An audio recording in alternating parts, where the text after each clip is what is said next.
Ahir el toc manual de campanes d'Albaida i avui la Maherà d'Antella. En menys de 24 hores, dos pràctiques culturals de la Comunitat Valenciana s'han convertit en patrimoni cultural immaterial de la humanitat. Des de la Convenció de la UNESCO a Rabat, informa Sofia Català.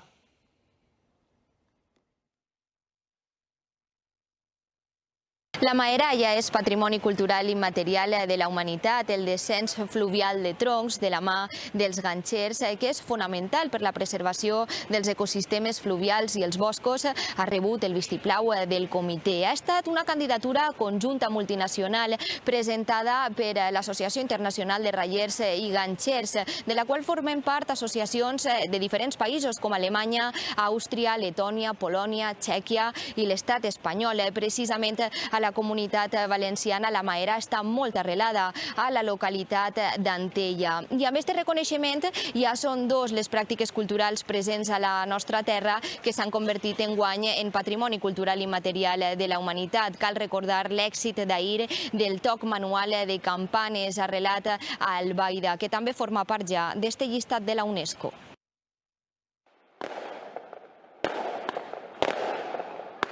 Antella celebra als peus del Xúquer que la tradició mil·lenària de la Maherà ja és patrimoni immaterial de la humanitat. Ens dona una visibilitat molt important perquè ja som quasi coneguts a nivell mundial. És la recompensa a l'esforç de 10 anys de recuperar la tradició, de baixar la fusta, aprofitant el corrent del riu. S'ha fet des de l'època remota, des de l'època medieval, a rius de tot el planeta. Per a dur la fusta, per a construir vaixells, caixes de taronges, cases, el que fora. I que ni tan sols el veïnat d'Antella recordava. Però la gent no sabia, de fet, des del poble ni per què es diuen mairos.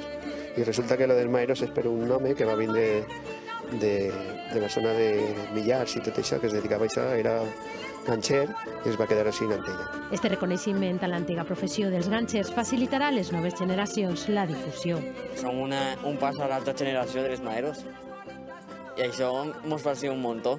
Nosaltres mantindrem viu aquesta tradició i jo estic encantat de fer-ho. Precisament la UNESCO ha valorat el fet que xiquets, xiquetes i dones formen part d'esta tradició.